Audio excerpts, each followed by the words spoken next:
A paz do Senhor Jesus esteja com todos. Bom, hoje é o nosso dia 189 da nossa leitura anual da Bíblia. E eu gostaria de fazer um breve comentário a respeito dos capítulos 27, 28 e o capítulo 29 de Provérbios. Gente, esses três capítulos, ele tem muitos ensinamentos, mas eu gostaria de destacar aqui pelo menos três áreas de ensino. Ele vai falar muito a respeito de ansiedade, ele vai falar também alguns aspectos da amizade e também vai falar sobre estratégias de investimento. Olha que coisa interessante. Então eu quero falar um pouquinho sobre alguns versículos que falam sobre ansiedade, que aliás é um dos grandes problemas da nossa geração, é esse desejo de você querer fazer rapidamente as coisas. E no versículo 1 do capítulo 27 está escrito o seguinte: não conte vantagens a respeito dos seus planos futuros.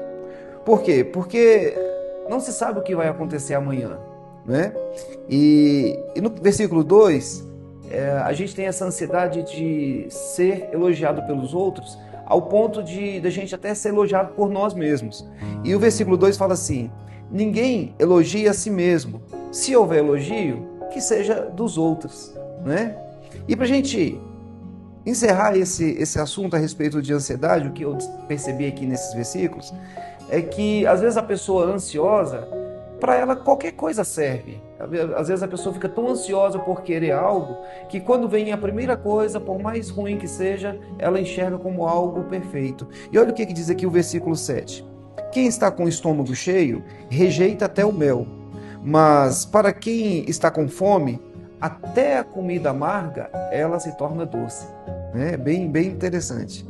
A segunda questão que eu gostaria de falar aqui é a respeito de amizades. A amizade é uma coisa que a gente tem uma carência muito grande nos nossos dias. E olha o que o sábio Salomão vai falar, que no versículo 6, que o amigo, ele quer o nosso bem, mesmo quando nos fere. Mas quando um inimigo abraça você, tome cuidado. E mais, ele fala assim, é melhor a crítica franca do que o amor sem sinceridade e sem franqueza. A amizade ela tem essa característica, né? E algumas coisas também que ele vai falando sobre a amizade, aqui no versículo 9 e versículo 10, fala assim como os perfumes alegram a vida, a amizade sincera, ela dá ânimo para viver, né? Não abandone o seu amigo, nem o amigo do seu pai. Se você estiver em dificuldades, não peça ajuda ao seu irmão. Vale mais um vizinho perto do que um irmão longe. Eu acho interessante esses versículos porque ele foi escrito há tantos anos atrás, há tantos séculos, e servem para a gente até hoje, né? Olha só o que fala sobre a importunação de um amigo. A importunação ela é tão complicada que até o amigo fica nervoso quando ele é importunado. Fala assim, quando alguém acorda um amigo de manhã bem cedo com um grito de bom dia, o seu cumprimento soa como uma maldição. Por quê? Porque a pessoa ela vai levantar nervosa, né? E eu acho bem interessante essas passagens. E, em terceiro lugar, a respeito de estratégias para investimento. Olha que coisa interessante. O sábio fala o seguinte, a respeito do fiador. Quem aceita ser um fiador de um estranho, não está falando ser fiador de amigo, mas um fiador de estranho, deve dar até a sua roupa como garantia de pagamento. Ele corre o risco de perder inclusive a sua roupa, quando ele se torna um avalista ou faz um empréstimo no nome de alguém estranho. E uma outra coisa que fala sobre bons investimentos é que você tem que cuidar bem daquilo que você investe. Olha o que fala assim, olha o que fala aqui no versículo 18. Cuide bem da sua figueira e você terá figos para comer. Trate bem o seu patrão e você será recompensado.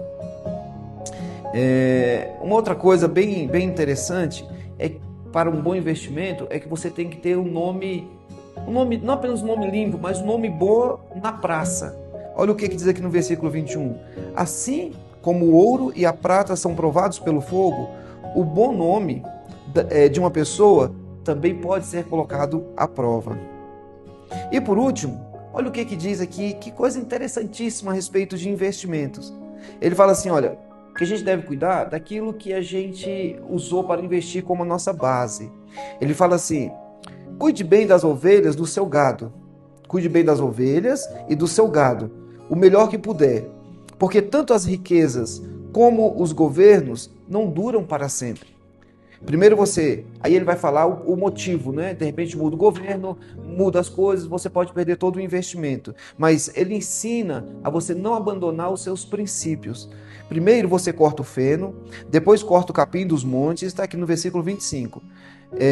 Enquanto espera que o feno cresça de novo, você investe em feno e capim.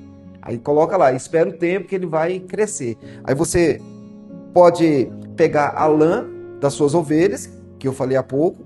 Aí você pode fazer roupas com a lã e comprar mais terras com o dinheiro que você ganhou com a venda das roupas e de alguns cabritos. E as cabras darão leite com fartura para você, para a sua família e também para os seus empregados. Gente, a Bíblia, ela não é apenas um manual espiritual, também é, e principalmente é, mas também ele fala de comportamentos, ele fala de como você deve tratar as pessoas, ele fala de como você deve tratar a riqueza que vem às suas mãos. Então, se você puder, leia com cuidado o capítulo 28 e o capítulo 29. Ele vai falar sobre política, ele vai falar sobre governo corrupto. O capítulo 28 tem vários versículos que vai falar sobre homens corruptos e as consequências disso. Então, o conselho que eu dou para você é leia a Bíblia. Que Deus te abençoe e tenha uma excelente leitura.